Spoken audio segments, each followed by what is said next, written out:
Sometimes we dive headfirst into a movie that we don't know much about, that we haven't seen before. We go in blind and we come out, and not just for this podcast, but just for for things to entertain ourselves at night. Sometimes we go in blind and we watch it and we're like, okay, that's woo. And then there are times, they're rare, but there are times when we go in kind of blind on a movie and we come out and we're like, that was really, really good. Yeah. And every time that happens, it's a delight. A relief. And this was one of those times. Yes, it was. Yeah. Yes. I feel like you're being Milo.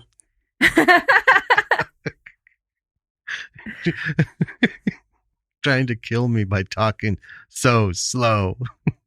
So we recently watched the new Jumanji movie with our daughter. Yeah. It was pretty funny. Yeah. We all laughed. Yeah.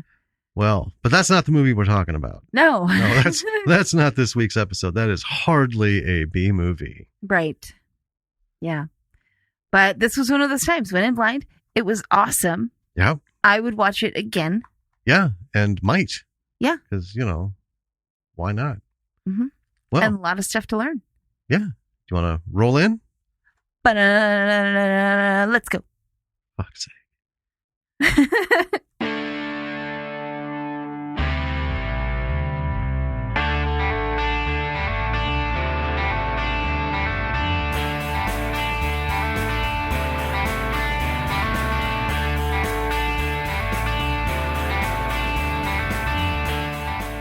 Hey, B-Siders. Welcome to another episode of Bravo for the B-Side. I'm Jim. I'm Danny. And we have an interesting find this week, completely by accident and I guess impulse.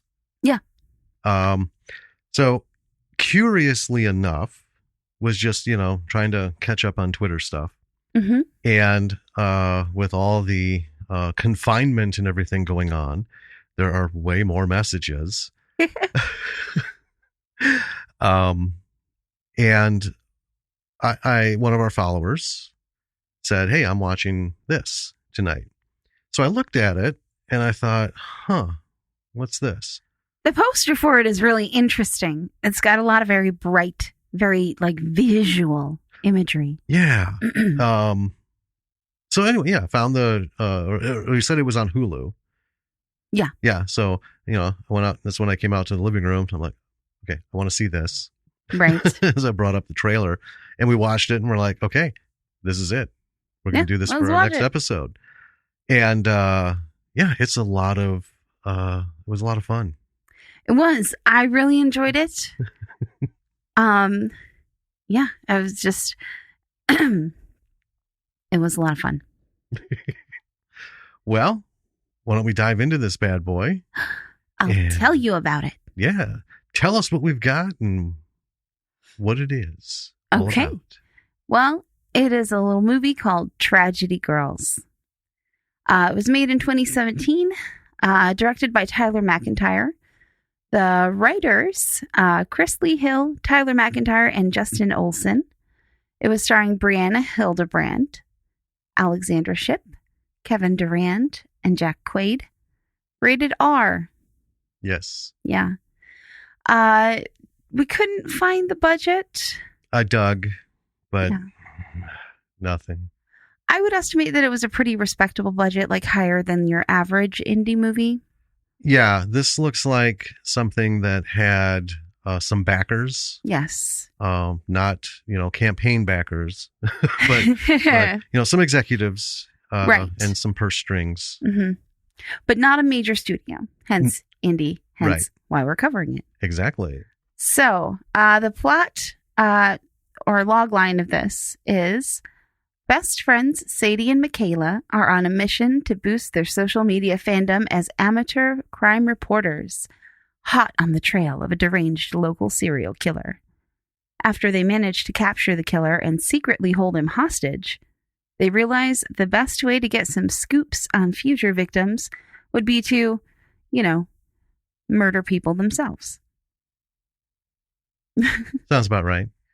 Yeah, I think that's pretty accurate. Yeah, and I know how you are about long log lines. I honestly tried. I believe you. That was like the shortest. Yeah. And that one I think was the next shortest one was pretty much that, but then there were like 5 more sentences. Right. It was a long paragraph. Well, log lines are really hard. They're really hard to capture, and that's something that when you're pitching scripts and ideas and films and whatever it is, you really want to make sure that your log line does capture what's in the film, more so than making sure that it's a sentence, right? Well, yeah. I guess because there's different kinds of log lines or pitch lines, right? So a log line is supposed to really only be 2 sentences max. Yeah. Some say maybe 3, but 1 preferably. 2 if you have to. Right. But that's to get a pitch to somebody. Mm-hmm. That's that elevator pitch. That's the 1 sentence is the best because you've only got 30 seconds. Right? So get that out there and then as best as you can. But for, I call them liner notes, and I still think people probably don't know what that means every time I say the liner notes for this and that. For those of you not old enough to have spent your childhood with records, vinyls, okay. All of the stuff on the inside of the album were liner notes, the notes on the music, the songs. It could have been anything. They would put things inside the album covers having to do with the production or, and some of it didn't have anything to do with the record. Right. But they're just liner notes. So everything that we see, those little TV guide blurbs or the descriptions, on Netflix and Hulu, I call them liner notes. And it's a little bit different because like TV guide format used to be the way to do it. And they were like 3 or 4 sentences and they had a word count. Yeah. Because they don't have so much space in the TV guide. You got to get it to fit. Right. And people probably don't even know what that is. I don't even know if it's still around. I don't know. The equivalent today, even though there's a lot more room in it, would be like the synopses when you pull something up on Netflix or Amazon Prime or something. Right. And we've seen some that were so long. The part that you could get. And like, Prime is like, hey, this is the end of the road and we're done. And it just cuts off mid-sentence. Yeah. It's like you barely set it up. You used like 145 words and you told me nothing. Now you're out of room. So I think before we begin, that would probably be a good lesson to that's why I brought it up. All right. You're awesome. There's a ton of things out there. Mm-hmm. Not the least of which stage32.com. Yeah. You can get a lot of help from it just in the forums. You don't even need to like hook up with producers, executives and all that. Just people in the forums can help you. And if you're nice and you build relationships in a short period of time, there are people who will, okay, throw it at me. What do you got? And they'll just say, okay, that's a lot. Right. You have 5 seconds to live and you want to get this movie out. The premise of this, what are you going to say?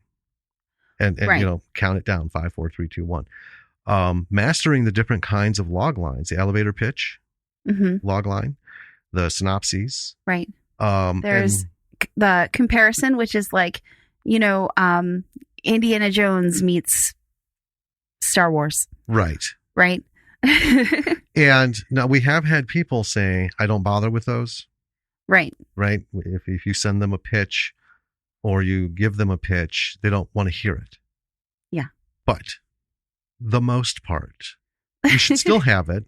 Right. Because then you can customize it. Like if this person doesn't give a shit about what it compares to, well, then cut that part out and keep going. Yeah.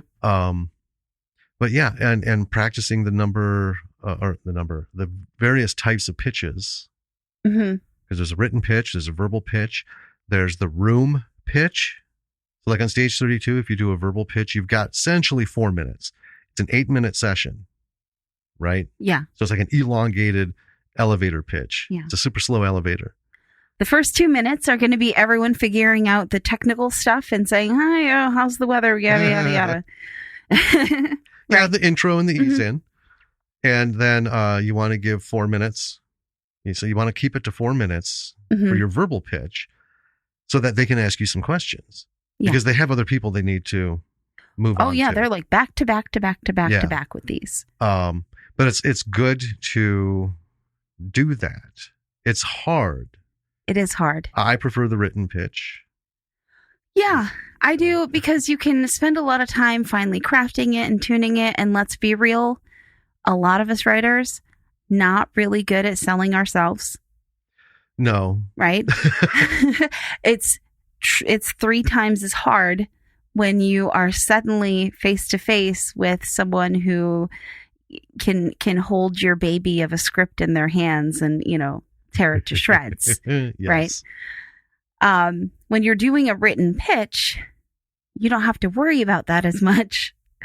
No, but there are other things that Yes. are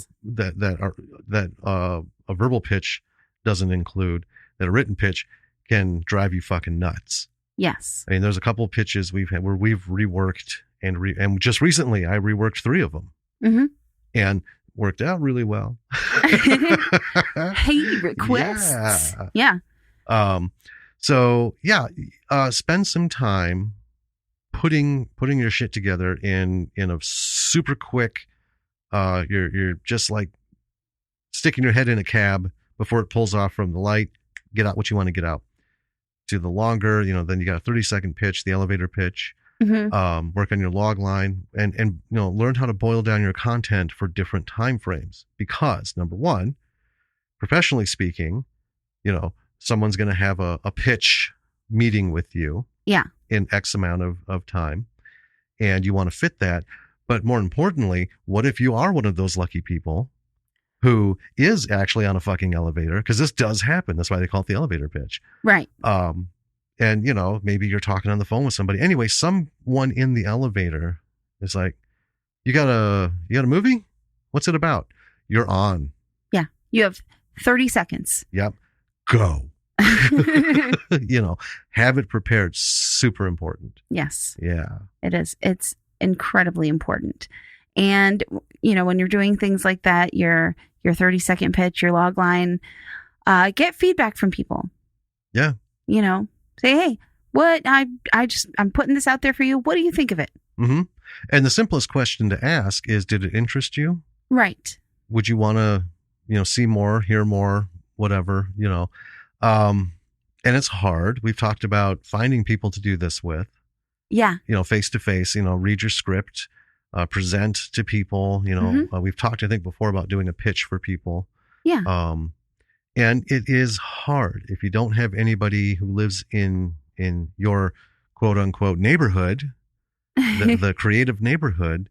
It's really difficult to get valuable feedback.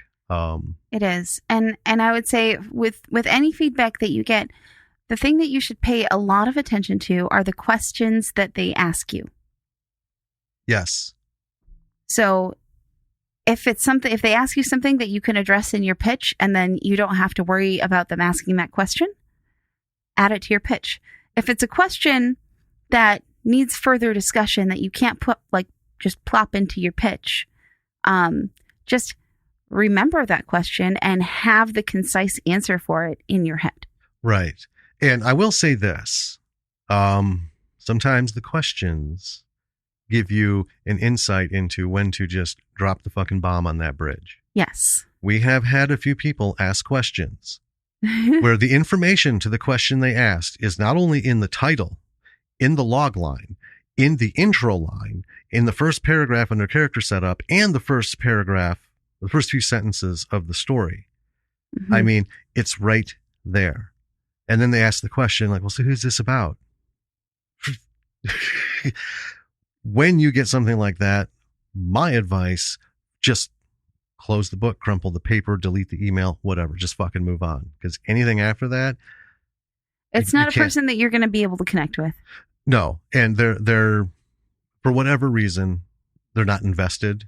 And so any information you have after that, I always feel like, you know what, you don't even the name of the fucking movie is the name of the character, which is the name of the story, which is an IP off of this and that and this and that, and then you ask who's this about, dude. Nothing you say after that is going to be of any use to me. Yes. You know, and then there's times you can see they just clearly didn't read. Yeah. You know, there might be something useful. They might actually hit on something like, you know, this sounded good, but it needs to be more up tempo. Okay, cool. I'll take that. But the rest of it flush. Yeah. But Stage 32 is awesome for that because there are people there who are doing the same shit you're doing. And, they hopefully have been at it longer. Right. So they can give you some of their war stories and, you know, I mean, you can't take every note, but you eventually start to compile, you know, there's a recurring theme. Yeah. You know, people are saying, so I need to fix this part universally. Yes. Whether I make my pitch more detailed or less detailed, I need to fix this piece across all of them. Whether it's in the script itself or just in your pitch because you haven't made it clear in your pitch. Right. Yeah. And before we jump into the movie, I'm going to say one last thing. We've been getting tons of emails from Stage 32. Development is not stopping right now. Right. So, again, we record these a couple weeks in advance. Yep. Just in case something happens and we can't get to an episode, we don't have to scramble. And, you know, hopefully we're not going to be like 3 weeks incapacitated because then we will miss one. Right. You know, so this is actually, so it's March 29th. As you're listening to this, you'll know, you know, the White House just formally extended, you know, officially another 30 days, the quarantine and self-isolation and all that. Hollywood is basically shut down. Right. There's no production. Well, I guess I need to back up. That's the problem. What I just said is actually the problem. Hollywood is not shut down. Yeah. Shooting is shut down. Right. So filmmakers, you know what that means. When shooting's shut down, you still have a ton of shit to do. Yes. That has nothing to do with the camera. They are using their time. Yeah. Right. And here's the thing. Hollywood executives and agents and managers, none of them need a fucking office. None of them. No. So if they're all sitting at home, they're still working. They still need to find scripts. They still need to plan budgets. They still need to try and call people and say, hey, man, can I get you on board with this? Yeah. You know, they still need to line up content and make plans and, you know, trim and fix and edit and re-edit. Yep. A lot of solo work goes on. Yes. You know, script writers are still writing for series and stuff. Oh, yeah. You know, well, for those that are still moving, because there are a couple. There are a couple that were canceled. And then there are a few that are like, we're just stopping period and see how it goes because they're kind of on the fringe. Yeah.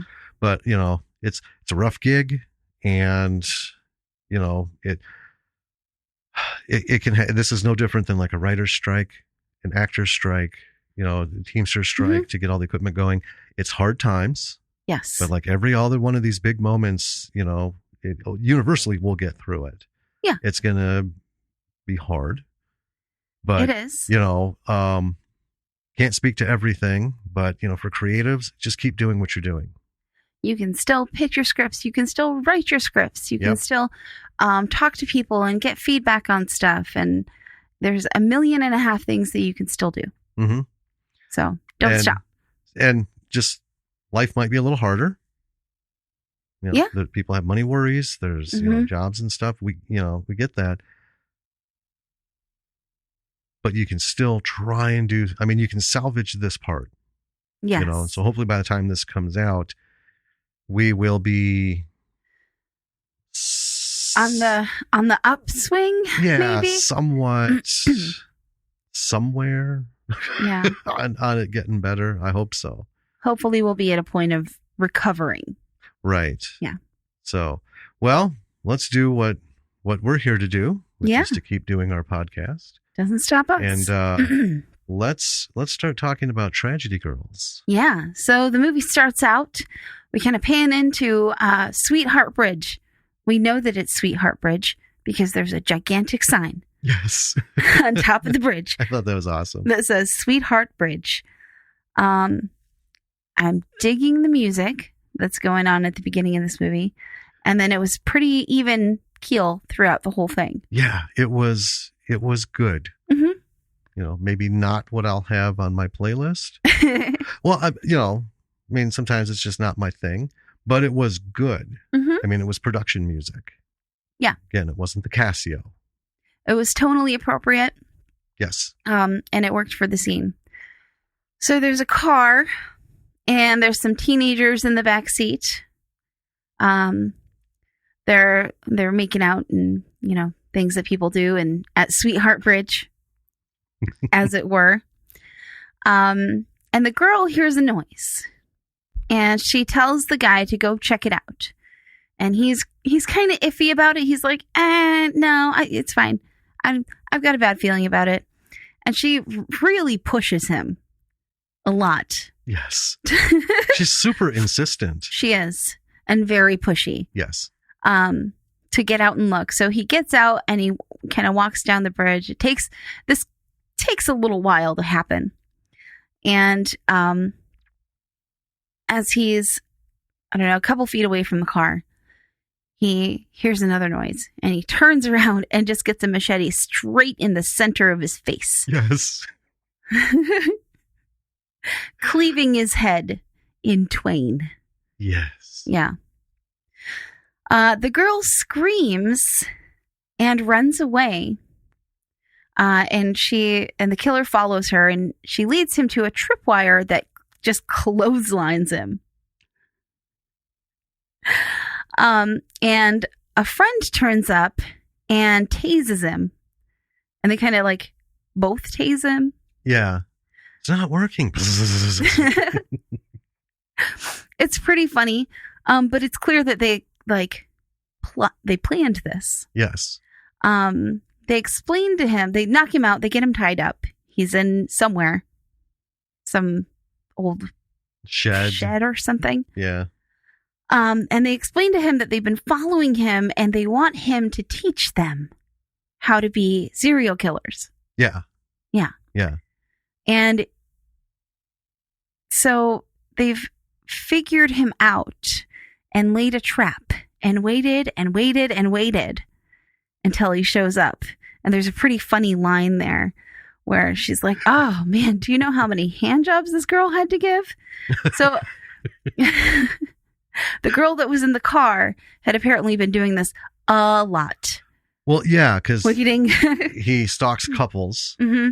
and apparently has a preference for short hair on women. Right. Or girls, because they're high schoolers.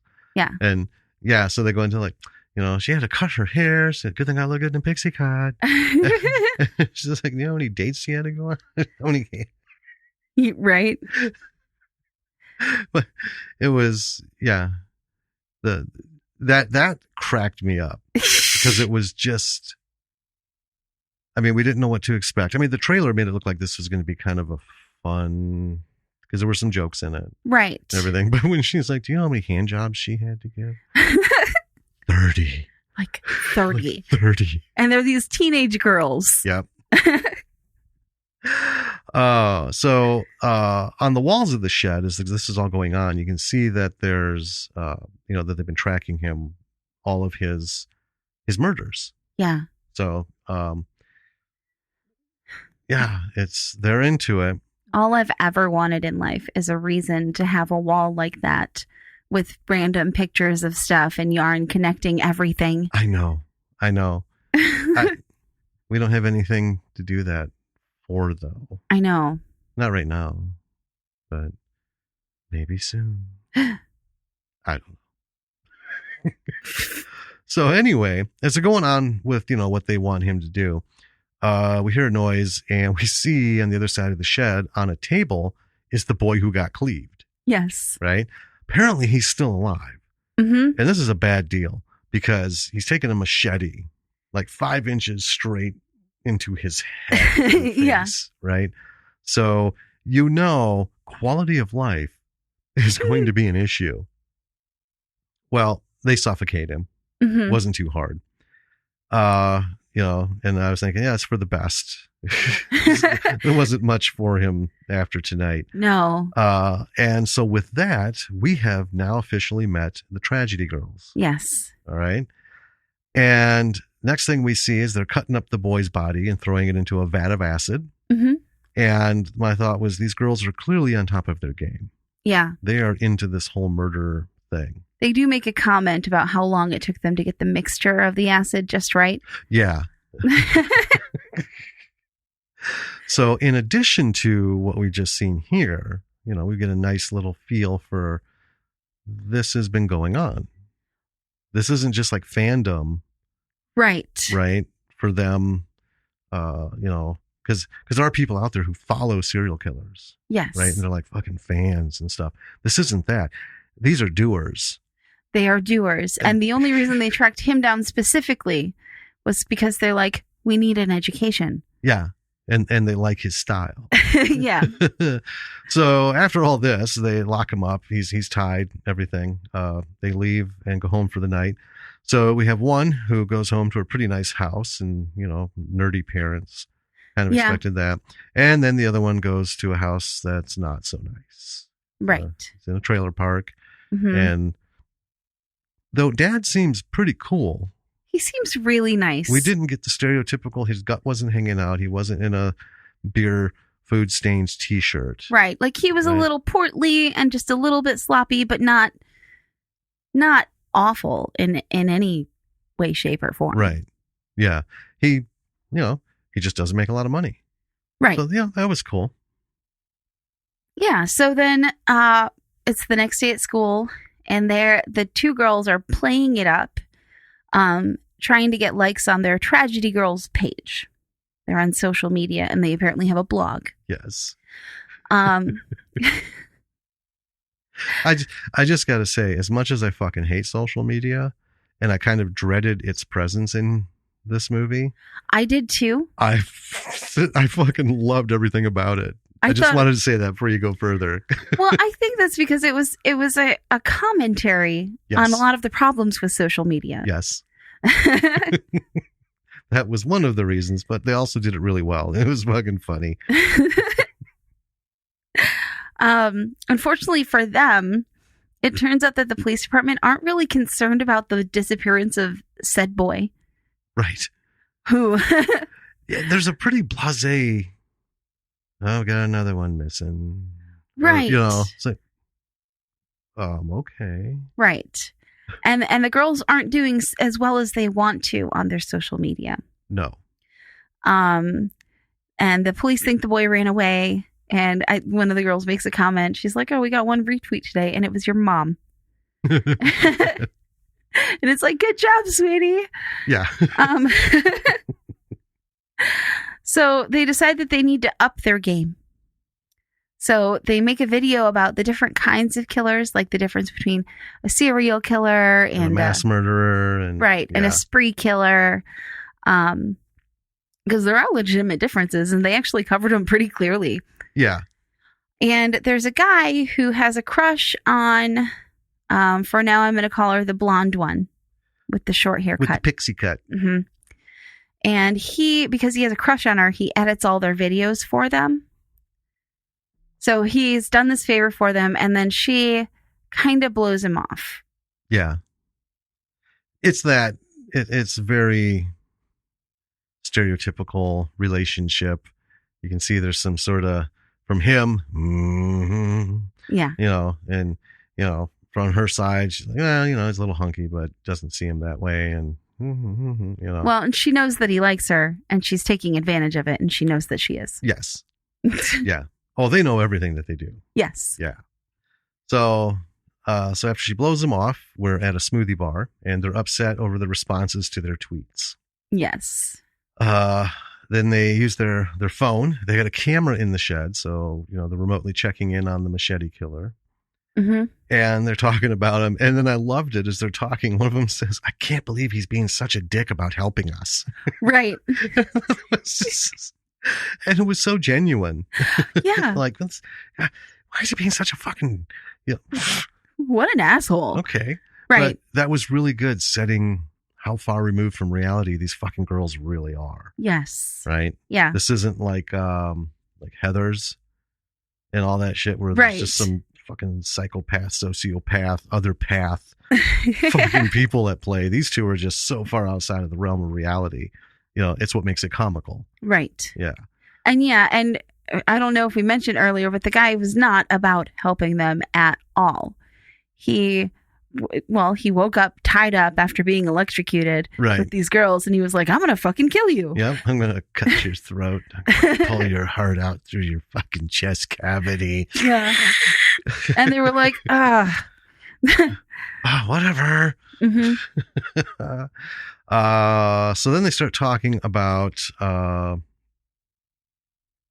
taking the place of the killer, Machete Man. Yes. And using his story to push their narrative. And then framing him. And then frame him because they've already got him, right? Right. So they're going to try and duplicate all of his shit.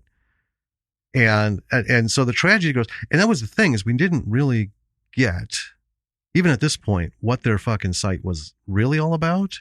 Right. But it's a I don't want to say a murder fan site, but it's one of those sites that survives on, tragedies. Yes. Murders and shit. So it's kind of like my grandfather used to read these old magazines. I think they're still out there somewhere, like True Detective. Right. And it's not stories. It's just actual shit that's happened, a year ago, 10 years ago, whatever. So that's what their site is about. So they want to push that by using him as their banner. Yeah. All right. So then they find out that some guy has a ton more followers than they do. And we find out that he's the ex of one of them. And his name is Toby. And the guy's a total douche. He is. But yeah, I love the actor that plays him. He's hilarious. He does a really good job. He does. So they go up to him and ask if they could give him a shout out on his feed. He's got like 17,000. Or if he could give them one. Yeah, if he could give them a shout out on his feed. And he just shuts him down completely. And so KK, who is the one with not short hair. Right. That's what he calls her. And I noted that, again, there's no names yet. And I don't think we missed them because a lot of stuff was going on. And I don't, because I remember distinctly when they were walking in the house. Usually that's when the parents are like, hey, Beth, how you doing? Right. Like, hey. Yeah. God damn it. Yeah. It took me a while to get the names too. Well, yeah, you went through and replaced all this shit in my notes. But yes, the one, I just called her short hair.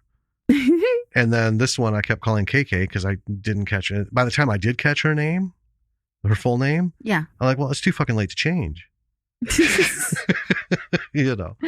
So anyway, KK, and we find out that KK is ex-girlfriend, Toby, and she tries her feminine wiles, and he's just like, Toby can't do it. Right. He actually talked about himself in the third person. Yeah. Super douche move. Yeah. And then KK's friend is not short hair. Yes. Is not really excited about how Toby is drooling over KK. And then so short hair wants to kill him. Now you have the name here. Did you get the name? I did. At this point? Okay. Yeah. Well, they were calling her Sade, and I thought it was Sid. Yeah. But it's Sadie. So I had Sid a lot. So Sadie's the one with the pixie cut. Yep. And so she wants Toby dead. Yes. Yeah. And then KK is Michaela. Yes. So outside of Toby's house that night, because they've done some planning around this. Oh, yeah. Michaela calls him and just breathes heavily into the phone. It was so weird. And she's holding it. She's just like, Yeah, and not even like, the typical. So we think back to what was the one that we watched? Black Christmas. Yeah. And a couple others like from the 70s. Right. They're earnest and they're deep and everything, but this was just like she's fogging her glasses, getting ready to wipe them. It's funny. It's awkward as shit, and it's funny, yeah. And he keeps asking, like, is this, Jenna? Is this, so and so? A list of names. And she's like fourth on the list, and she's kind of offended that she's number 4. But he goes out for what he calls his thinking ride. Yeah, on his motorcycle, which is part of why he's so popular. Yes. So she follows him with the lights on in her car and is harassing him on the road. Yeah. Like coming up really close behind him, driving erratically. Yeah, won't pass him. Right. Just honking, lights flashing. Yep. Forcing him to kind of go faster, and he eventually goes over some road spikes that Sadie has laid across the road. Yep. And crashes. Well, Sadie has caught it on video on her phone, but they realize that Toby's still alive in the ditch. His leg is all the way out to one side. When they cut to him splayed out like that, I was like, oh my fucking God. Oh, he is all busted up. Yes. So, so they go at him, and Sadie starts to stab him in the stomach. And he's like, oh. And Michaela says, no, the heart's to the left.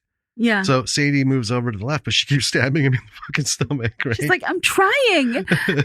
And then Michaela's like, dude, you're just hitting bone. Let me try. And then she starts to stab him in the stomach over and over again. And at that point, a car comes by.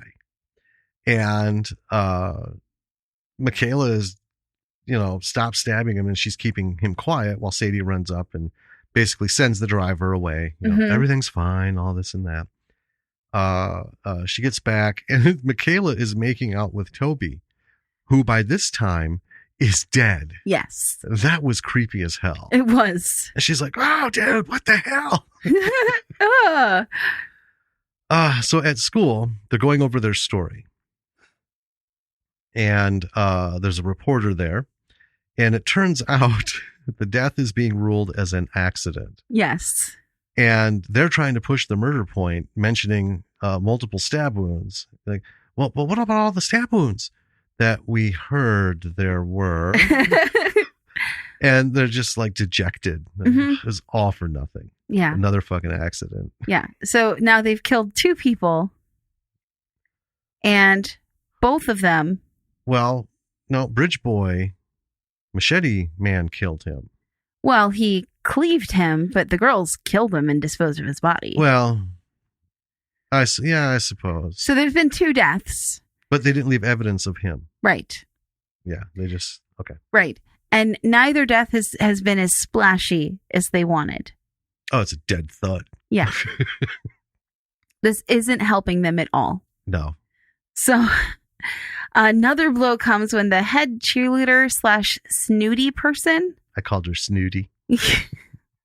Who's I wrote in print. I was like Syl, because that's what they keep calling her. Yeah. They're at student council, and Syl is voting to give all of their prom funds to the victims' families. Right.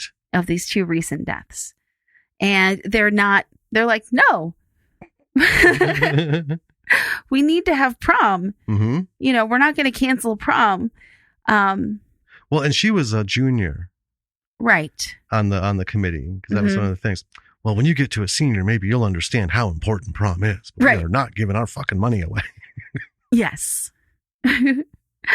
And so they find this free little library that Syl has made that's going to a contest or something. It was, she entered some thing and built this little library house. Right. So they're standing there talking about it, and Syl comes by a little later, and it's smashed to bits. Yep. So we can kind of assume. that Sadie and Michaela destroyed this library. So Scylla's in the shop after school fixing it when our tragedy girls ambush her, and they're in all black suits wearing just a white mask. Yep. But Syl identifies Michaela by her shoes. Yes. Which are very loud. Yeah, and bright pink glittery laces, which she had worn to cheerleading practice earlier. Yes. And she basically, the Snooty said, well, you can just sit this one out. You have to have proper shoes. Yeah. Yeah. So in the ensuing scuffle, a lot of things happen. Yeah, there's a lot of throwing around and stuff. It was actually pretty good. Yes, it was. But this kind of Rube Goldberg style incident happens where they accidentally turn on the table saw and loop Snooty up in a pulley chain, and she gets swung toward the table, and it saws her upside down. Yeah, because it pulls her up by her foot and saws her head in half. Yep, runs her face right over the saw. It's hilarious. It is. And the tragedy girls are both like, whoa. God damn it. Yeah, Sadie's upset. She's like, this is going to look like another fucking accident. So they chop up her body and they're arranging it in the shop gruesomely to make absolutely sure no one could reasonably assume that she did this to herself. Yep. No one's going to think she did this to herself. Body parts on different shop machines. Right. Oh, my God. So, and the funny thing is as they're doing this, the janitor, who's, the tropish school janitor, just inattentive, doesn't know anything that's fucking going on. But it was hilarious because he comes in and they're there with all these body parts and shit in their hands. And they just stop, look at each other, and then look over at him and are just staring at him for this whole 30 seconds. As he comes in, he doesn't look up.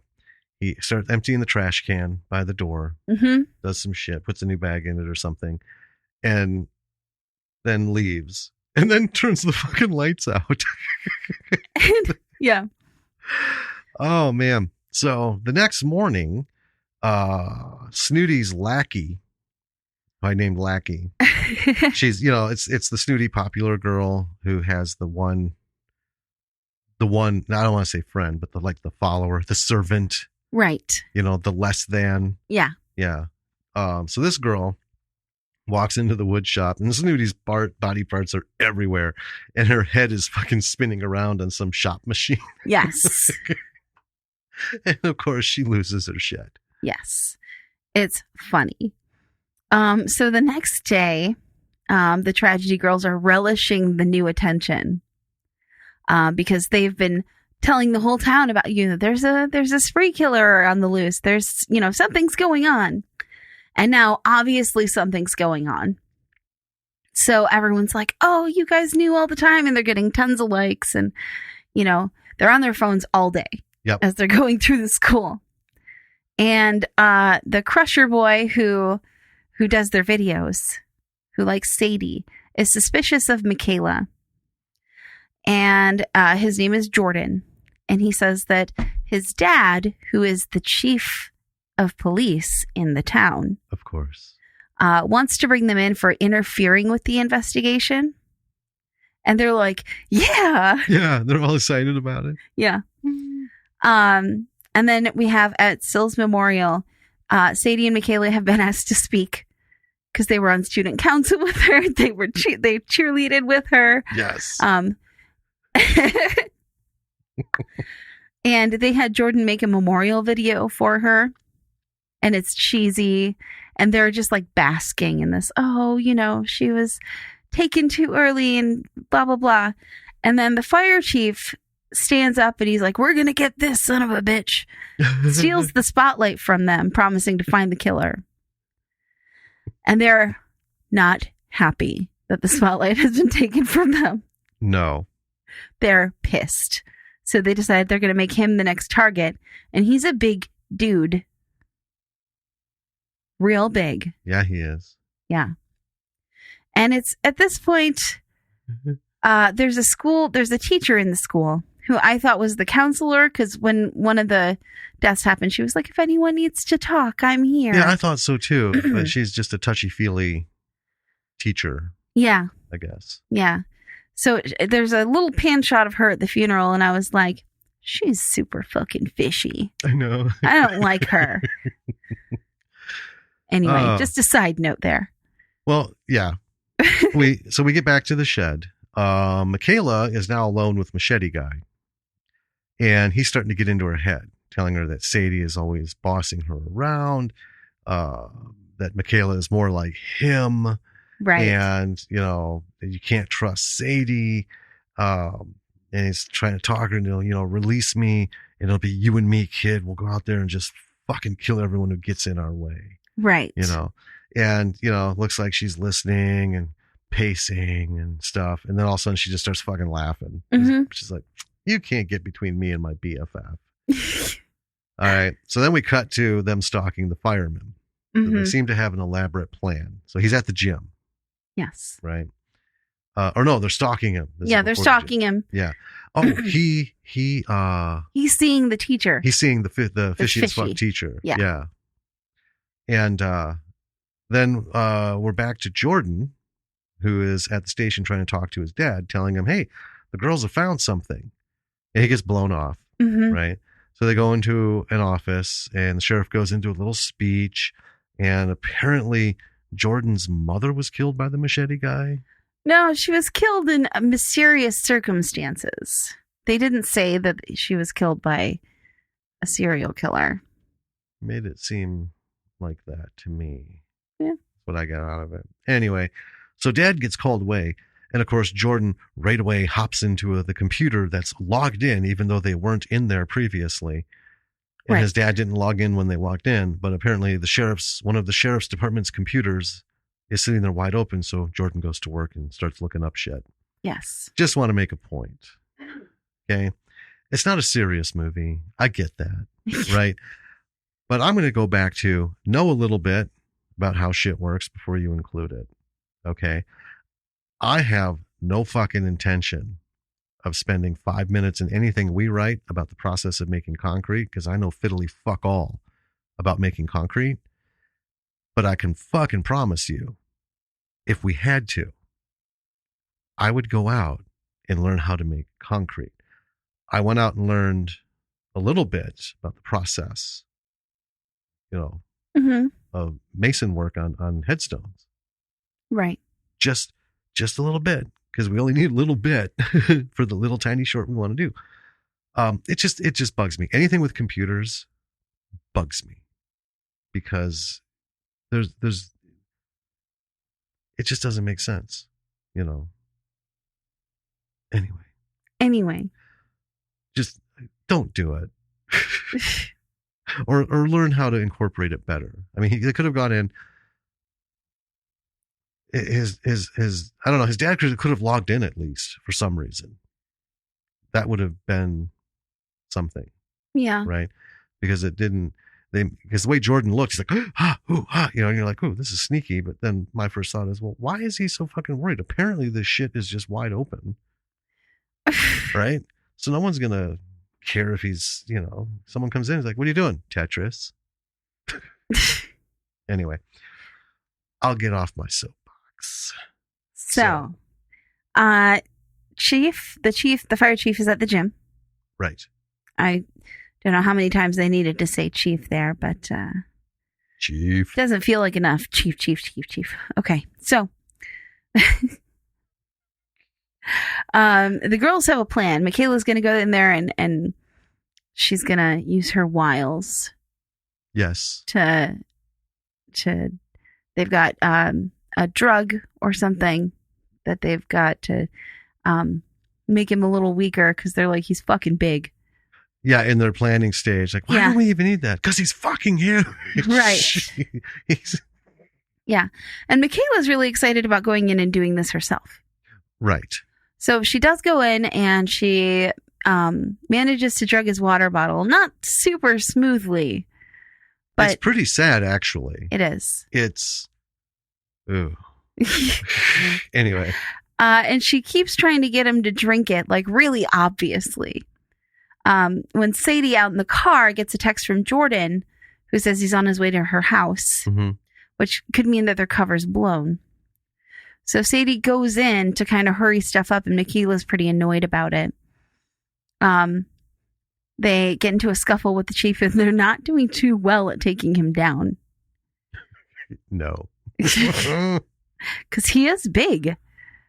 He is. Well, and I can't remember his name, the actor, but fans of Brooklyn Nine-Nine will know him as Doug Judy. Yes. And he's been in a ton. Yeah, he was Daryl in The Office. Yep. And ton of films. I mean, ranging from Kevin Smith, 40-Year-Old Virgin. Right. You know, all that stuff. Yeah, he's been in a lot of stuff. So where was I? Oh yeah, they're not taking him down really easily. No.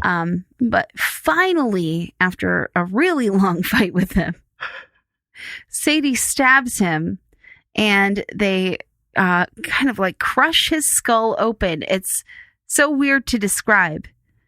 Yeah, well, he gets knocked back on a bench press. A bench press, mm-hmm. and they take the pin. Yeah, out. he's feeling kind of wobbly. So that's what happened. The drug does start to take effect. Yeah, because he's choking the shit out of Sadie. Yes, and he's like, "Oh!" That's when she stabs him. Mm-hmm. I can't remember what it is that makes him get knocked up or something. He doesn't like just stand up and fall. Then back. Michaela hits him. That's right. Yeah. And then he goes up and back, lands on the bench. Mm-hmm. And then they walk over and they pull the pin out. Yes. And the weight comes down and straight across his forehead. Like right in the middle of the forehead and just fucking takes off the top of his head. Yep. That was cool. It was awesome. So rushing home, and Michaela's like, she's not happy that Sadie came in and interfered. She's like, I still want to talk about this. Yeah. Jordan meets Sadie at her house, and he has taken all the crime scene photos from all the murders. Yeah. Mm-hmm. Well, the digital, he put them on a flash drive. Yeah. So they're going through them, and there's a little small moment where he like tries to kiss her, but Sadie's really into the photos. Yeah. She's like, oh, look at that splatter pattern. Yeah. Oh, so the next morning, the gym owner comes in, and there's Chief on the bench with the fucking top of his head and his brains oozing out.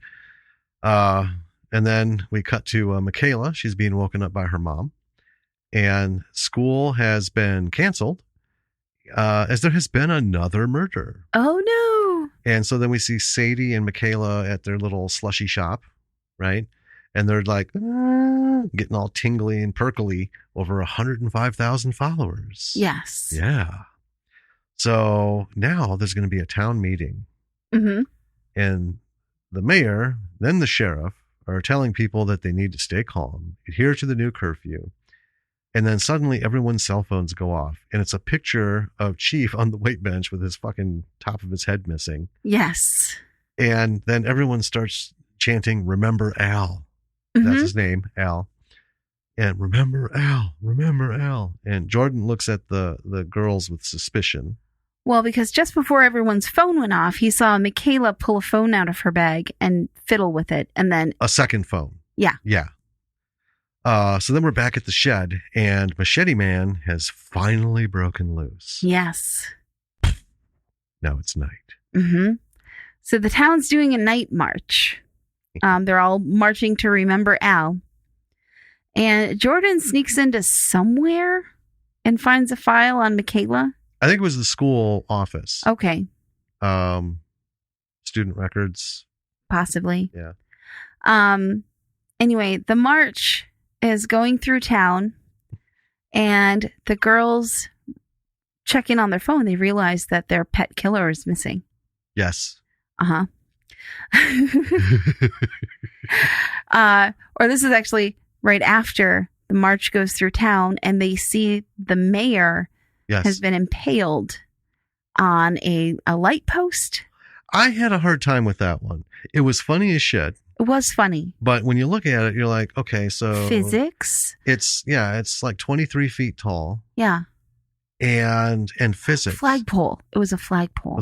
Well, even still, I know. the depth at which she had sunk down on that thing, the diameter of the fucking pole, I know, is as big as a skull almost. True. But, it just had it weirdly coming out of her mouth. Yeah. But yeah, that's enough to fucking rip a body in half. But anyway. It did look cool. Yeah. Well, it was, like, Yeah. And that's when they realize that their pet has escaped, and we see a little kind of real quick shot of like a shadow in an alley. Yeah, as they're walking behind them, Mm-hmm. Yeah, shadow on a wall. Yeah, and the girls are on edge now. It's real now. Yeah.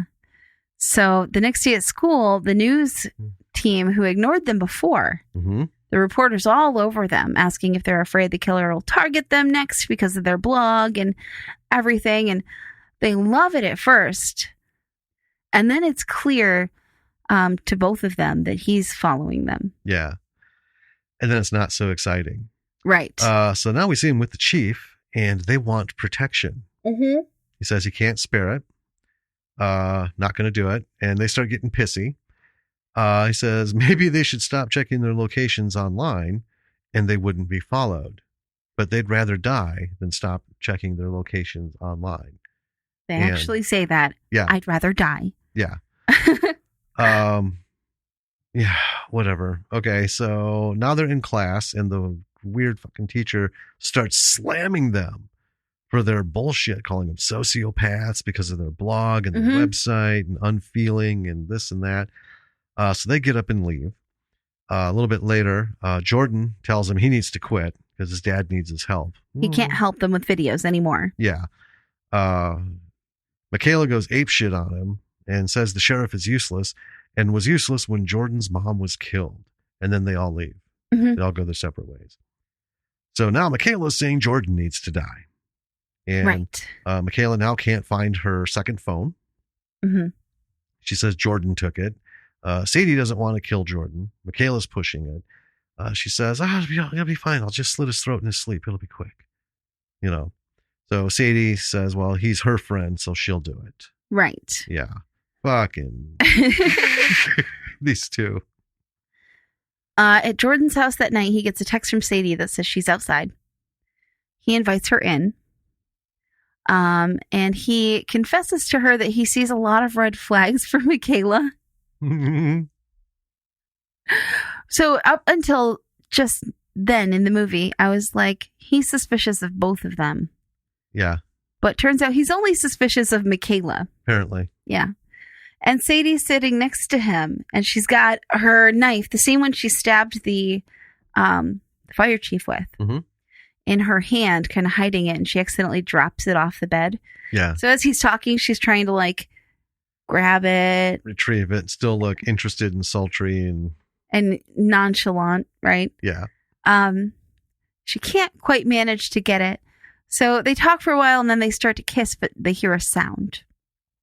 And outside, Michaela sees a shape stalking up the stairs. And she goes, "Lemons?" Which is the name of the killer. It was Lowell Lemons. Lowell Lemons. Yeah. I think they purposely mispronounced his name, but it was funny. Yeah. Lemons? Lemons? And so I started calling him Lemons after that. There's a knock at the door of Jordan's room, and he opens it, and he gets a machete in. It looked like the chest initially, but it was kind of his shoulder. And then Sadie, who's kind of hidden on the side of the bed, when the knock came, she ducked on the side. She sees it happen, and Michaela from outside sees them struggling in the window, and he's fighting with Sadie. He's got her kind of pinned against the wall. Mm-hmm. And Michaela throws a garden gnome through the living room window to wake up the chief. The sheriff. Sheriff, yeah. Yeah. Well, because you called the fireman chief. Yeah. Same thing. So he wakes up. He hears the scuffle upstairs. He goes up and he shoots at Lemons, who flees through the window and gets away. And outside we see Michaela watching him limp off. Mm-hmm. And this was a love shot, because after he goes through the window, we see the sheriff come up, lean out, and this was exactly like from Halloween, when Donald Pleasance leans over the window, looks out, and we see the shattered window and the imprint where Michael Myers was, but he's not there. And it was exactly that shattered window shit on the ground. The sheriff's looking out, and you can see where the impact was, but he's gone. But then they cut, to Michaela, just watching him fucking hobble off. Right. So now the sheriff's giving a speech in front of a crowd, and it's an award for Sadie for fighting off Machete Man and saving Jordan's life. And we get a few shots of Michaela who's like, because she's not up there. Right. Right. And then I say a reporter, but the only reporter we see in this, the town reporter, asks, "What's next for the tragedy girl?" Singular. And Sadie answers. She starts to go, like she's going to say tragedy girls, because the few times they mentioned their names earlier. Plural. Yeah. Girls, plural. She answers as if it's just for her. And then we cut to Michaela, and she's just fucking. Well, she turns around and leaves. Yeah, she's pissed.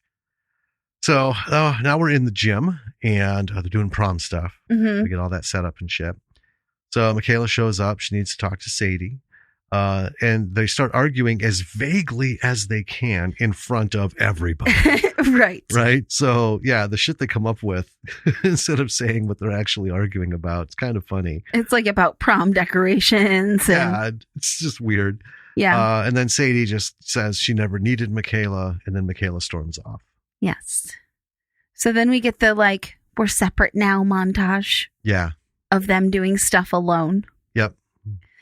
And Sadie in this montage is getting closer to Jordan. Yes. While Michaela is just alone. Yeah. So then it's prom night. Jordan goes to Sadie's to pick her up.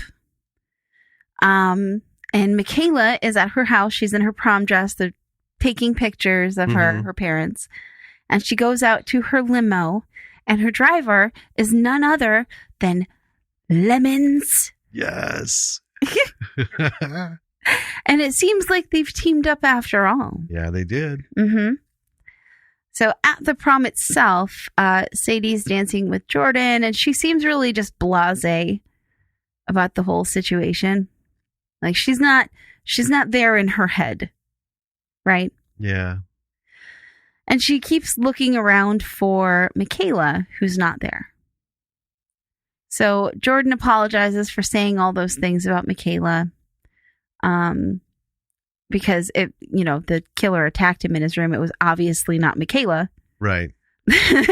And she's still not engaging. Right. Right. Yeah. And then Sadie and Jordan are crowned prom king and queen. Yeah. So as that's going on, we see the teacher is going outside to have a cigarette, and she hears something. Creepy going, bam. Nope. She just catches a couple making out around the corner, sends them back inside, and lights up her cigarette. And then Michaela shows up. Yeah. And then Lemons. And Michaela stabs the teacher through the back and then slashes her throat.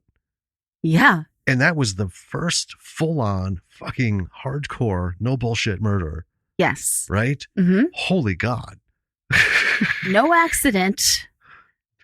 No botched attempt. And no elaborate anything. No. Just squeak. Done. Yeah. It's pretty great. It is. Yeah. We're on. Back inside, Sadie gets a text and it says secure number. And it's a picture of the dead teacher. And it says best night ever. And she knows who it's from. Yeah. So she goes to look for Michaela and she sees her and Michaela leaves. And so Sadie kind of follows her. And they end up in what I think is like the backstage area. The student theater. Yeah. Stuff. Yeah. We're all there shitting props and. Yeah. Right. Yeah. And Michaela has a rad pink mask with X eyes on it. Well, yeah, it was fluorescent. Yeah. And for some reason, there's a big black light in this unused student theater storage area. Aesthetics. Well, it looked pretty cool. It did look cool. It was, that could be like, if they'd have stuck with that more through the movie, that could be a horror mask trend. Yeah. You know, it was cool. It was cool.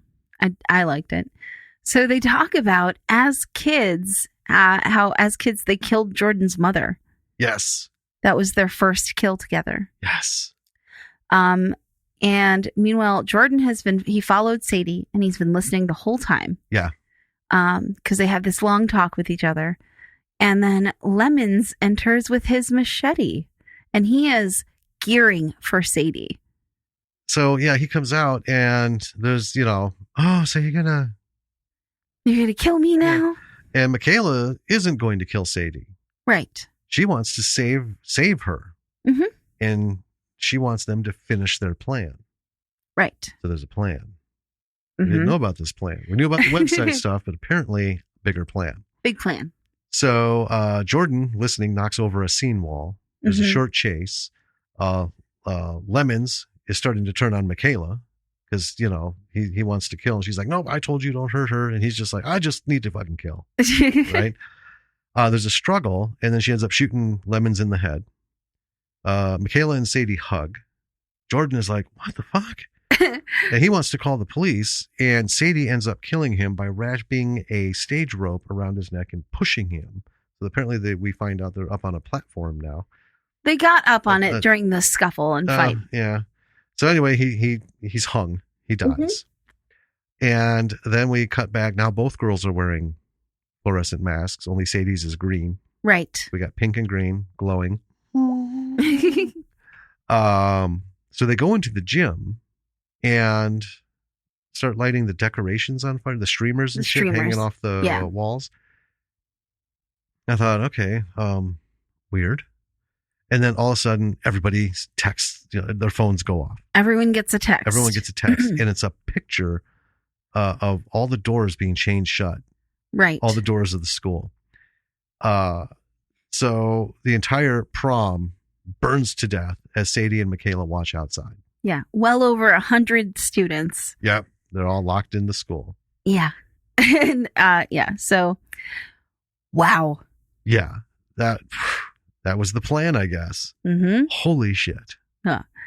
So then we cut to some news footage. Months have passed.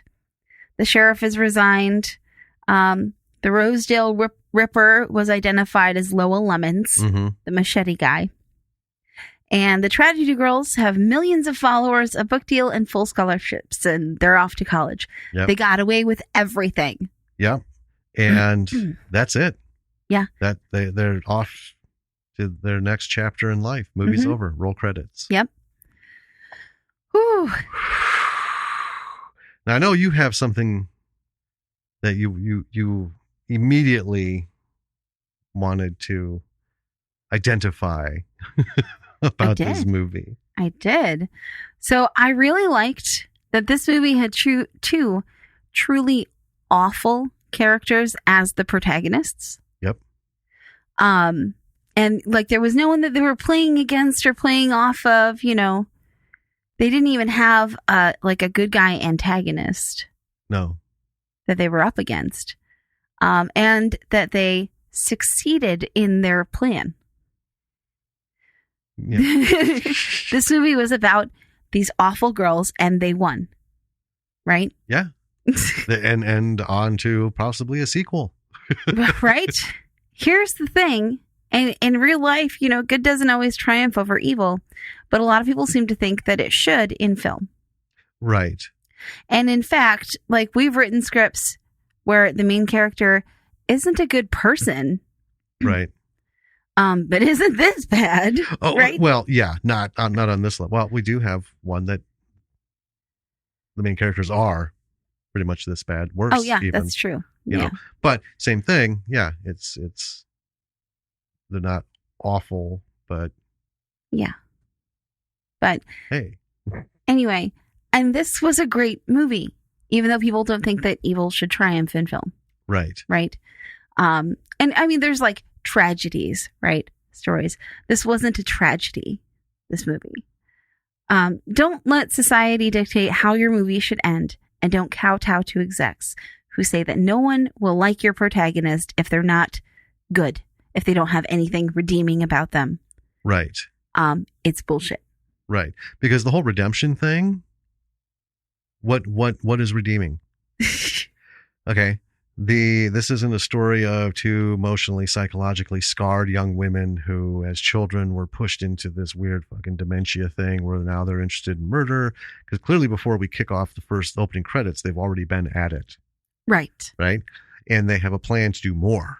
Yeah. They want to become famous for having this murder site, but they want to be the ones that provide the footage and, you know, the victims and shit. Well, yeah. And it's just so fucking out there, you know? But I mean, that's kind of, take those off. That's kind of the thing is, like you said, it doesn't, you know, a story is good if a story is good. Right. And we've talked with Lowell about the Hollywood formula, ABC, you know, and if you're going to go with a studio, you have to suck it up. You have to pucker up your ass and give them the fucking story they want, not the story you want. Because they're putting millions of dollars in. And they know this formula will get them some money back, if not all of it, and hopefully more. Right. Right. And that's why indie filmmakers have such a hard time, because all of them are like, fuck your formula. Yeah. I'm going to do my movie. And, you know, these guys with the big checkbooks will be like, well, I'm not going to give you my money because, you know, the people I'm used to dealing with want ABC. Yeah. And you've got A, L, and P. And I don't know how that works. Yeah. Or you just got A. Right. Or C, fuck A, right? It depends on where it comes in. But yeah, you know, be true to your script. I mean, you got to understand what you want to do with it does dictate how you're going to respond to this kind of thing. You know, yes. Maybe if you want to walk into Universal and you want one of their quasi tentpole production slots, you need to kowtow. Yeah. Right? You need to, I need the redeeming quality, and they can start out bad, but they have to become good and this and that. And if that's not the story you can write, then don't go to Universal. Right. But if you're hell-bent on going to Universal, that's the fucking story you need to write. Yeah. You know, that's the business. Yeah. I will say the thing though, about, you know, villains, and like if your movie is about people who are just truly awful, they need to be enjoyable to watch. They do. They need to be so bad. Hilariously bad. Well, not even, or sometimes hilariously bad, or so bad that they're fucking captivating. Right. Right? An American Psycho strikes a very fine balance. It does. With both of those. It is. Love that movie. It is. If you take the humor out, because we've talked about it, I would still, you know, what the fuck is next? What is his thing? What is this fucking guy doing? It's just interesting as shit. You know, but then you take that part out and you have the humor, right? If they went the humor route, I would have been like, I can't stop watching because, oh my God, this is fucking hilarious. But it's so finely spread out. That the line they walk in the movie is so thin and so fine that when I watch that movie, and I think that movie is one of the fucking funniest movies I've ever seen in my life. It is. I feel weird. I feel like I'm a weird person for thinking that movie's funny because I know that these things are not supposed to be funny to people, right, but they're hilarious. Well, the bit with the dancing, right? I don't know. We have a not singular sense of humor. We have dark senses of humor. We do. Yeah. You know, and I don't know if somebody was offended by, they're making light of that, you know, when they watched American Psycho. Oh. Because that's happened. Movies like that, people get on their fucking high horse and, you know, you shouldn't be doing that and this and that, marginalize. It doesn't marginalize anything. Weird shit happens in this world. And somebody wrote a film about a guy who does some weird shit, some bad shit. And some things happen. It was a deeply intimate portrait of a psychopath. And I'm like, it's really funny though. Yeah. It's really funny. The whole thing, even like the setup in the beginning, I know. was hilarious, even though it was a serious, he does his thing. We're building who this guy is inside. Mm-hmm. No one, empty. Everything's outside. Right. Everything that motivates him is external. Yes. His external appearance, his Mm-hmm. presentation to others, Skincare regimen. his fucking business cards. I know. Anyway, yeah. So, story. Yeah. And character. The thing that I liked about Tragedy Girls is I wasn't disappointed from watching the trailer. Right. So I thought, well, this looks interesting. It looks solid, and it looks like it's going to be a little fucking weird and funny. Right up our alley. Yeah, I chuckled at the trailer, which is never a bad sign. Yeah. But we always go into these things hesitant because we've watched many a trailer like, yeah, and then we watch the movie and we're like, what the fuck happened? They clearly put the only good moments in the trailer. Right. Well, they had to hire somebody, I'm pretty sure, to sift through that whole turd and be like, all right, if I do 84 seconds of these bits, it'll interest people enough to watch it. And then I'm out. I'm out, but this wasn't the case. Right. It was a good story, simple story. It wasn't overly complicated. No. It had the twist of them killing Jordan's mother, which wasn't like super Agatha Christie, no. Sherlock Holmes, but it was like, okay, cool. That tracks. Yeah. I get it. I buy it. Yeah. Everything about this was light. And that's what kept it entertaining. And the macabre, that actually helped make it more entertaining. It did. And I will say with the practical effects that they did in this movie, gore wise, they didn't go hyper realistic with them. No. They didn't look like campy and silly and dumb, but it was obvious when you watched it that they were props. Like they didn't try, they didn't go Nicotero level with them. No. Okay, so let's take Nicotero 10. Okay. And then at 1, let's put it's not anything we've ever done an episode on, but like that one zombie backwoods one, it was filmed on a camcorder. Oh, remember that? Yeah. Yeah. Where it was not even, it was just red paint, like bright red paint. Yeah. Yeah. It was just bad. And there's only a little bit of it. So you take that shit, we're like, okay, so Nicotero at 10, and let's use a musty old faded ketchup packet at 1. Okay. Okay. I would put this at a 6.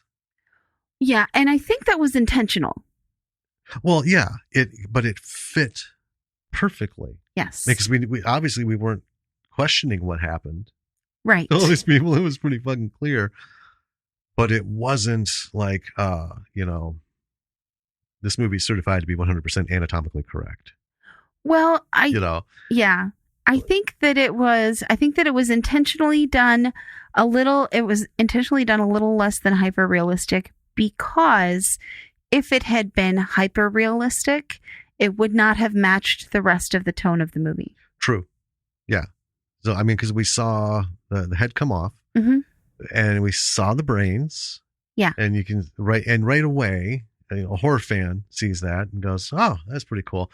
But in your head, it's like, yeah, well, those aren't the best brains I've seen.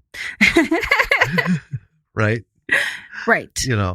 And the body parts and stuff were, again, not hyper realistic. That's why I put them at a 6. They were better than average. Oh, they were good. And like you said, I think they were tonally appropriate and deliberately set to be that way, because it really did just mix into everything. Yeah. And the most vicious part was Michaela killing that teacher. Yeah. Because that was just a no bullshit out of there. Yeah. Right? That brought it back from, these fucking girls are way the fuck out there. This is weird. This is like fringe shit. No, this shit happens in your backyard. Yeah. And that was probably the most realistic effect in the film. It wasn't, like it wasn't a whole lot to do. It was just, the squib in the shirt. Yeah. And then the neck. Yeah. The throat slit. Yeah. With the running blood and Mhm. all that good stuff. And I think that's the thing, is this is a perfect horror comedy. Yeah. In that the horror is just enough to let you know this isn't, fucking Three Stooges. Right. This isn't, Zach and Miri make a porno. This is two girls killing people. So it's realistic enough to make that, this is the shit that they're doing. Yeah. Right. But yeah, it's funny. This was fun. I'm not even gonna wait till the end. You got to see this. You do. It's a fun ride. It made me think of the effects. Here we go. Reanimator. Mm-hmm. Granted, those are from the 80s. Right. Okay. But those fit the tone of the movie because they knew what they were doing. Yes. Like, we're making a movie at this level. Yeah. Right. And this is what we're going to do. And this is what we can afford. And we're just going to keep everything consistent. We're not going to try to overreach one particular area, to make it look impressive on the screen above all else. They just embraced it. Yeah. Like Sam Raimi did with Evil Dead 2. Like, people were into that shit. So if I get more money, the Deadites never changed. No, they didn't. Ash versus Evil Dead. Even to Ash versus Evil Dead. I was going to say even in Army of Darkness, but you're right. Ash versus Evil Dead is much newer. Yeah, decades later. And the Deadites are still the same. Yeah. Yeah. So when you put something together, don't worry about redemption and shit for your character. I mean, if you're doing this for you and you're building your story, keep it honest. Make these characters the way you want them to, and sell them, because we're the audience for this. Yeah, there are other people who aren't. If redemption's part of your storyline, then put it in there. But if it isn't, if you're writing a movie just about evil people who don't need to learn a lesson, right? It's just and there's tons of movies, right? And it's not always murder. Right. But let's look at Ocean's 11. Oh yeah. Okay. Because we just watched that with our daughter. Mm-hmm. She was interested the remake. Yeah. Yeah, George Clooney. She dug it. Oh, she loved it. Right. But let's look at, in the remake, they're not doing anything grand. They're not Robin Hood. No. They're thieves. They're thieves. Mm-hmm. And that's the whole thing is, pull it off. Yep. And, I always go back to Star Wars. Everybody fucking loves Han Solo. Yeah. It's like everybody fucking forgets that he was a paid murderer, smuggler. I mean, Han Solo's backstory in Star Wars, he's not a good fucking guy. Well, no. He's not like the accidental smuggler. He was a hardcore bitch. That was his past. They had the whole story of the Carillion blood stripe on his pants, and you don't earn that by serving tea kind of shit. Yeah. Right. But everybody he became that anti-hero. He became the pirate, the suave, smug, and that's the shit that sells. You don't have to be good to be that way. Well, it does sell, but I think in the examples you used, like Han's helping the rebellion, that's his good thing that he's doing. Only at the very end, he got sucked into the whole thing. He didn't want to be there at all. Yeah. And in Oceans, Danny Ocean is up against, I can't remember the name of him in the movie, but the guy who owns the casino, he's just a dick. And he's a dick throughout the whole movie, and you hate him. Right. And, you like Danny because Danny's against him, right? And because Danny's charming and smooth and suave, and he's likable. That's just it. It's Han Solo. Suave, sassy, Yeah. And you're like, huh. And you have the same guy, because Andy Garcia's character is just as much of a thief as Clooney. Right. Right. But hey, if you give him one characteristic that's unpleasant, Mm-hmm. He's like a terminal dick. Right. It makes it easy to distinguish between this bad guy and that bad guy. And you root for the bad guy that, That is more entertaining to watch. Yeah, has the swagger and, and there's tons of movies like that. Well, yeah. And that's why, pirates, we've talked about this. That's why we are pirate people, Why does everyone love fucking pirates? They're not good. They're not freedom fighters. They're not making a point. They're not social justice, right? They're just out for themselves. Absolutely. And some had their reasons. Yeah. Okay? Some were privateers, which were paid, which is kind of like fell into my dream job. I wanted to go out and just steal shit. And whoa, one day the king comes up and says, hey, I'll give you a ton of money if you go steal all their shit. On it. Oh, okay. Yeah. But the regular pirates, everyone fucking loves them. Everyone loves pirate stories. Yeah. But they're murdering thieves. I mean, hands down, that's, if you got to sum it up, they're just murderers and thieves. Yeah. And had their, I don't even know if it was like the real goal. It's the goal that we've put on them, centuries later, that they were trying to build a free society. Oh. No, because they stole from each other. Yeah. Yeah.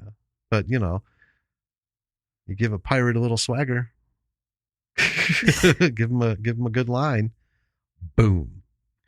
Well, instant love. And one of the reasons that the girls in this movie are so likable, even though they're awful people, is because they're funny. Everything they do is funny, yeah. And they're loyal to each other, right? Yeah. One of the things that we had noted was it was topical and timely. I wrote that as we were doing the intro. And I couldn't agree more. Yeah. That is what, I think that's probably 70% of what makes this successful, is like you said earlier, when we were going through the notes, making statements. Yeah. This is, because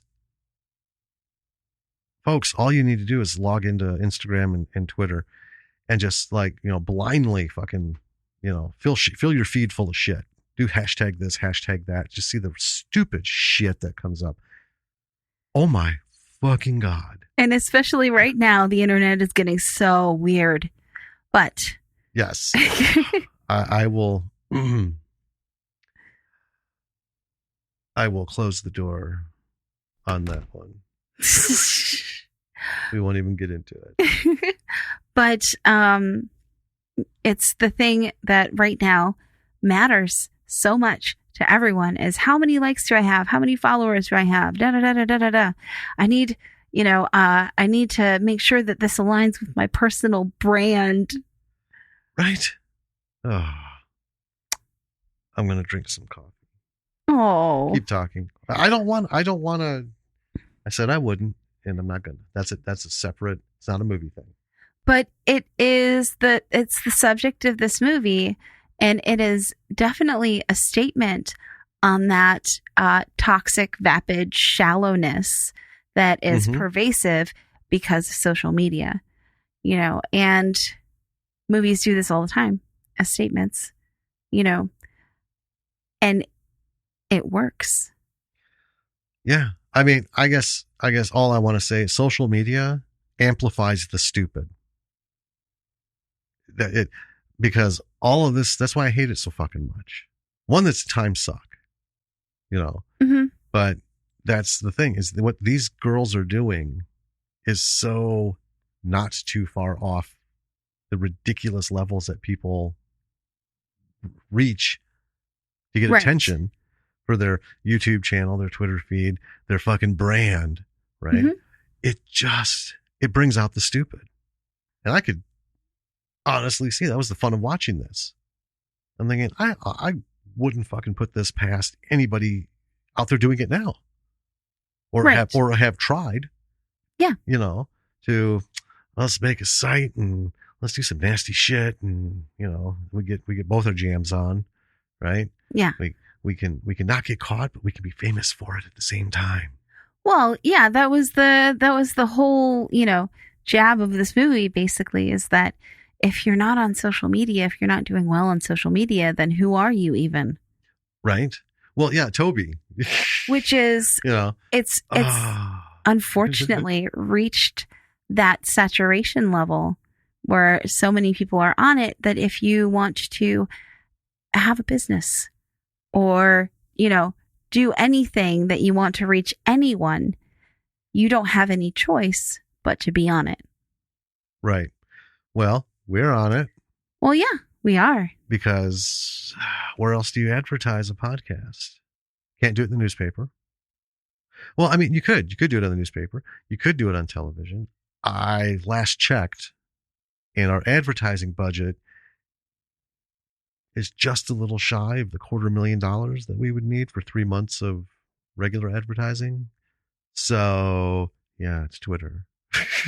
Yeah, I think You I know. saw our advertising budget in the filter for the coffee maker. Yeah. It was that one coffee bean. That's about it. You know, I mean, it has its place, and you know, I don't think I'm a hypocrite because I also don't go out there and expunge stupid shit. And I don't have videos of lighting firecrackers off in my ass. I, you know, don't go on racist rants and, you know, belittle people. I don't seek attention by being a prick. You know, if anything, I speak up against a few people who are racists and, you know, pricks. Sounds like you're talking about Carol Baskin. Oh my God. Everything is Carol Baskin's fault. Can we talk about that for like 2 minutes? Yeah, let's Folks, do it. Okay, so in all this bullshit, right? You know, everyone's finding shit that they've never found before on Netflix, Hulu, Prime, you know, even maybe shit in your closet on a DVD or a fucking VHS. And there's the VHS machine that you never thought you never remembered having. So we have found Tiger King. We're not the only ones who have We're found not it. the only ones because that shit has exploded. I don't know. By the time this airs, I don't even know where it's going to have gone. By the time it airs, everyone's going to be like, oh, yeah, Tiger King. I saw that like a Well, it month might ago. be like Making a Murderer. And it might already have like, you know, we're going to do a sequel. But I haven't seen the end of this yet because we got 3 episodes left. Yeah. Yeah. So we don't know exactly how this ends, but I can say without spoiling it, if you haven't seen it and you have Netflix, Tiger King, fucking look for it. Yeah. Because you know what? Especially if you're a writer, you will never, you will watch this and think never, ever, ever. If God himself came down and a genie and all the powers of the universe that everyone believes in came down, sat down at a round table with me, together, we could not have pounded out this fucking story. So, yeah, people have said that it is the love child of a train wreck and a dumpster fire. And it is. It's magnificent. It's a documentary. And it's about shit. So this is shit that really happened. But here's the thing. It's so fucking weird. I mean, I didn't hear about any of this. No. I you know, why would we? This Right. is in Oklahoma. It's in Florida. And it's just so goddamn weird. It is weird. But yeah, you've got to watch it, folks. You won't be sorry. Holy shit. And I mean, just, you know, type Tiger King in anywhere and you're going to see the memes. Guess they don't even come close to the real thing. It has everything you could ever want in a documentary. It has shit I could have never thought of in a documentary. I know. It's great. Yeah. So anyway, let's back off of that. And there's a lot of social media use in there too. Yeah. And I think it's actually a perfect example of what happens when you fucking lose your mind and you're given access to a keyboard, a processor, and an internet connection. You know? Oh, man.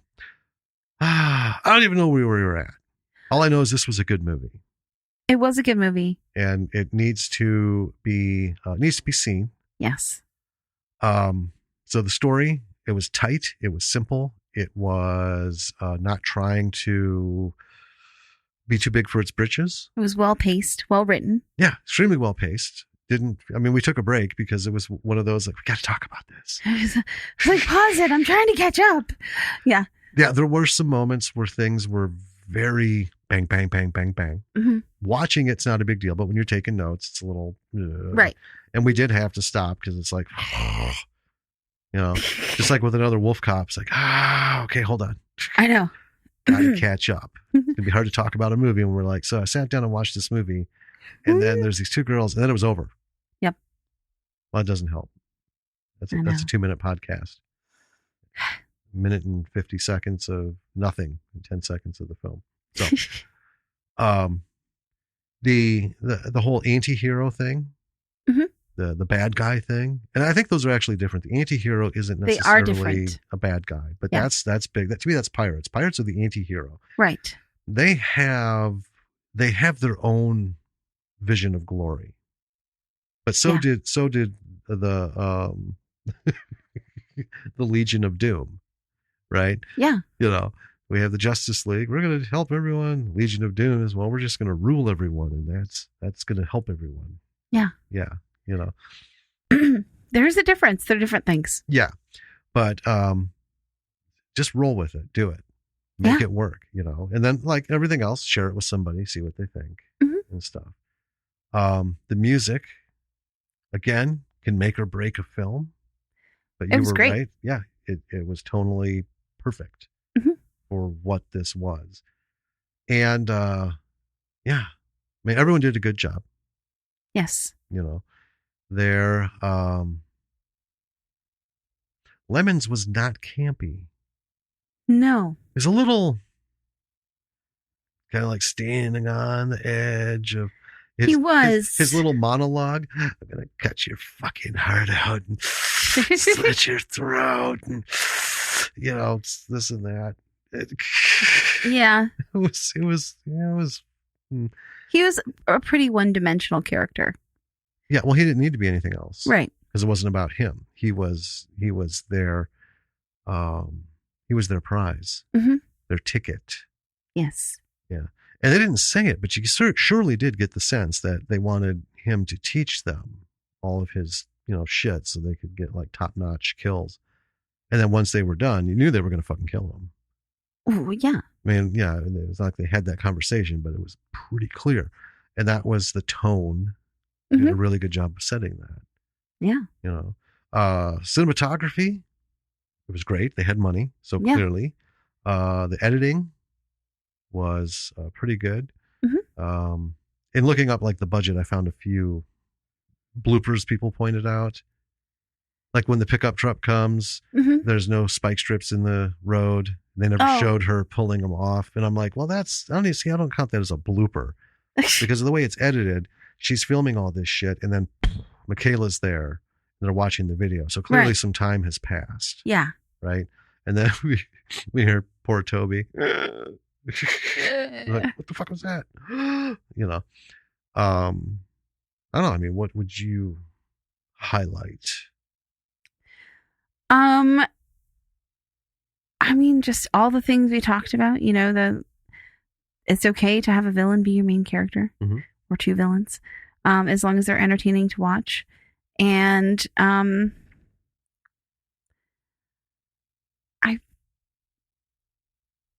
if you make a statement in a movie, timeliness is really important. Yes. And it'll do better if that's something that people are already talking about. Right. People have been talking about the evils of social media for a really long time. Right. Well, and that's the thing that I think will help this be around for a while. Because it's timely now, but in 15 years from now, watching this movie, anybody who was alive in this period, with any sense of mental recall, will identify with it. Like, oh yeah, that was fucking ridiculous. It's like I can watch Stranger Things, right? Right. That's kind of the thing. The story wasn't super great. I'm going to be honest. The story in the first season, it wasn't. Oh, of Stranger Things. Yeah, of Stranger Things. I thought you were talking about the movie still, and I was like, no. I liked it. No, Stranger Things was fun, and it was a decent story, but it wasn't like, that's not what caught me. And I think what caught most people is folks my age. The whole, oh God, I remember wearing that. That's how my fucking room looked. Oh God, boom boxes, all the nostalgia in there. Do you remember when the second season of Stranger Things came out, and there's a whole period on social media where everyone is like, what is this weird red room that that Nancy and can't remember his name, Nancy and whoever, John, I can't remember, go into all the time. That's weird. What's going on with that room? Mm-hmm. And I wonder if anybody listening had asked that question. I don't know, maybe. I mean, it's if it's not something that you have contextual knowledge of, there's no reason that you would know what it is. Right. It's a dark room. Yeah. That's where film was developed from a camera. Yeah. And I've talked about it. I used to shoot film because that's all there was. I remember seeing that story and I was like, this is hilarious. And I sent it to you. Yeah. I about lost my shit. Like, oh my God. But there are things in it because Lily has more than once, on because we've showed her bits and pieces of it to show her the things that we've talked about. Well, and she recently started watching it too. Right. But before that, we wouldn't let her watch it, but we would show her little bits like, what Dungeons and Dragons playing looked like in 1982 and, Star Wars toys and how kids dressed and phones. Yeah. The rotary phones and other movies. We've had other stuff we've had used as examples, period pieces. How big the cars were in the 70s, like the 75 Impala that I drove around. I was 16 when I got a hold of that. Fucking thing was massive. Like driving a boat. It's the size of a like delivery truck. Yeah. And that was a 4-door family car. Now a 4-door family car would fit in our office. Easily. It's not huge. Yeah, it's ridiculous. I mean, the SUV we have would fit in here. I think it's Yeah, it would fit in here. Yeah. Ridiculous. Anyway, so yeah, I think what made that hit was the nostalgia. But that's the thing is you can use that. And they tied that into the story. How they dealt with things was very period specific. They didn't have cell phones. They didn't have all of the quick answer bullshit that we have today. Mm-hmm. Right. I see a killer. I pick up my phone and instantly 100 people know what the fuck is going on. Yeah. Right. Well, in 1982, that wasn't an option. Right. You can't tweet. There's a killer outside my window. Nope. And I love it. In Will's house, the phone is in the one spot. Yes. That it was in every house. That weird fucking spot next to, but not in the kitchen. It's really inconvenient. Super inconvenient. Yeah. Almost like for a decade, the phone company fucking hated people. Like our intercom phone. Kind of. Yeah. It's all the fucking way. What is the point? I could walk to the fucking front by the time with almost less complication. Anyway, timeliness. Yes. Be timely, but I would say when you're writing it out, do something. Make the statements obvious. Subtle statement films lose their shit like 5 years after they're out. Well, you do, and also even when they come out, like a lot of people don't get them. Yeah, that's super subtle. Too subtle. Way too subtle. Yeah. Yeah. I'm trying to think. Yeah, everything. There's nothing to pick apart on this. Yeah, super happy. I found that random tweet. Well done. Yeah, I mean, because to be honest, I flick through to get through as many as I can. Because, like I said, it's filling up. Yeah. Nobody's doing anything right now. So there we go. B-siders. Thank you for listening. Tragedy Girls. Yeah. Yep. It's on Hulu. Give it a look. Yeah. Absolutely. If you show it some love. Yep. If you haven't seen it. If you have seen it, tell you what, people, rewatch the shit that you love. Because guess what? People get money for the playtime. Yeah. Support those B movies. Share it with your friends. Yep. Support those indie films. Just watch shit. I mean, you pay $6 a month for $6 a month for Hulu. Yeah. Watch some stuff. Make them pay people. Right. Oh, And in the meantime, join Stage 32. Yep. Join If you haven't already. Stage 32, stage32.com. Yep.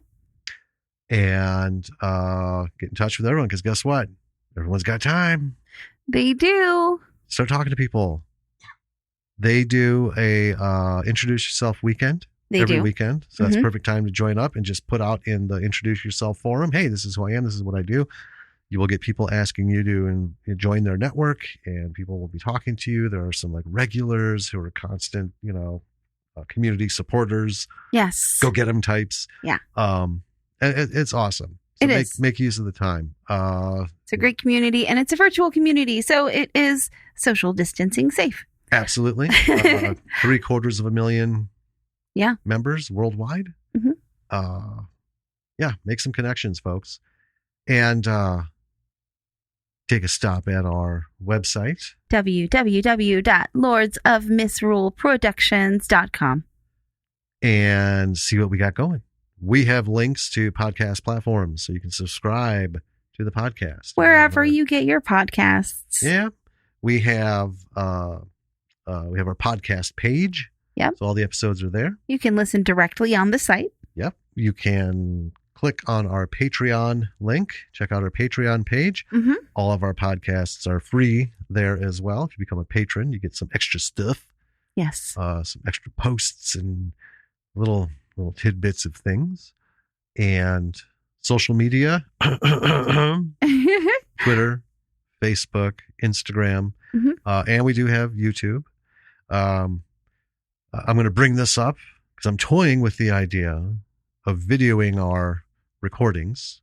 Yes. And putting, instead of whole episodes up, put up, 5-10 minutes of video excerpts with actually us and not a slideshow. I would have to wear clothes that are not pajamas then.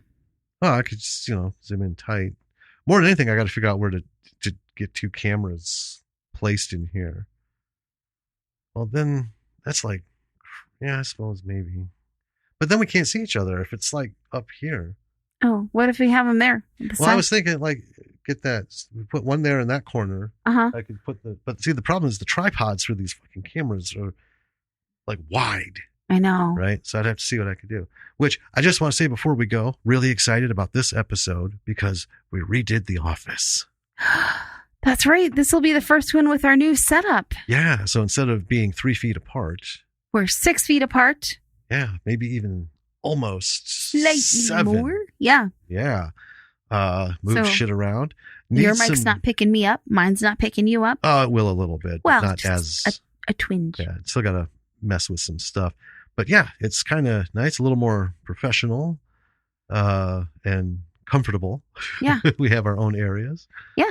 I do need some sound panels, though, because after moving shit around, the new configuration doesn't support the number of panels that we have. The walls are more naked. A little bit. And I will one day order those. So we'll see how this sounds. Yeah. But right now is not the time to be ordering shit like that because I kind of feel like Amazon and carriers are busy with some like more important shit than my fucking sound panels. Yeah, it's not as important as medical supplies and that kind of stuff. I could never order them. I'd give a fuck, but Yeah. So I'll hold off on the superfluous, unnecessary bullshit ordering. Right. But anyway, yeah. So on YouTube, here's the thing, folks. If you would like to see that, you can drop us an email. We have email links on our website as well. Just click on it, and there you go. You don't have to type out lordsofmisruleproductions.com.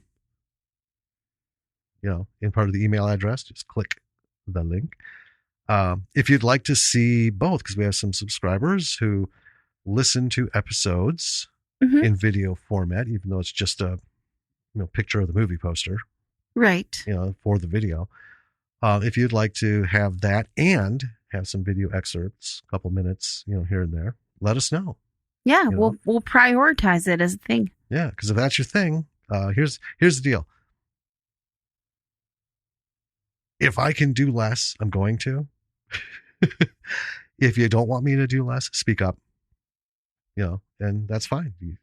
People say, "Hey, man, you know what? I still want to listen to the podcast in that format, but seeing a video would be cool too. A couple minutes of video as a separate video upload. Yeah. Maybe can do people that. are wondering, who are these people who talk about B movies and have lovely, smooth voices? Yeah.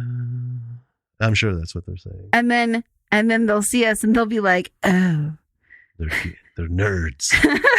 I see. Those dorks.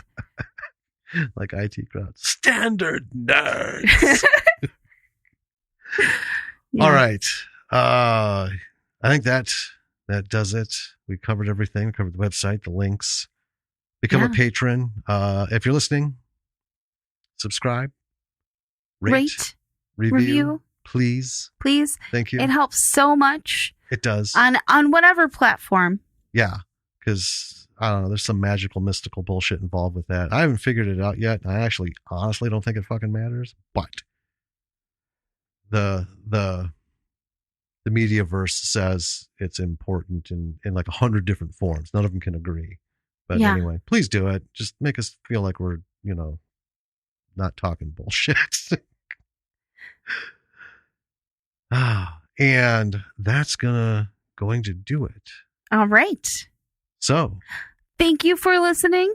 It's been wonderful. We'll talk to you next week. Absolutely. Stay safe, folks. Yes. And, come on, B-siders. Let's watch those movies. Yeah. Have a good night. Till next week. Yeah, till next week. Bye. Bye.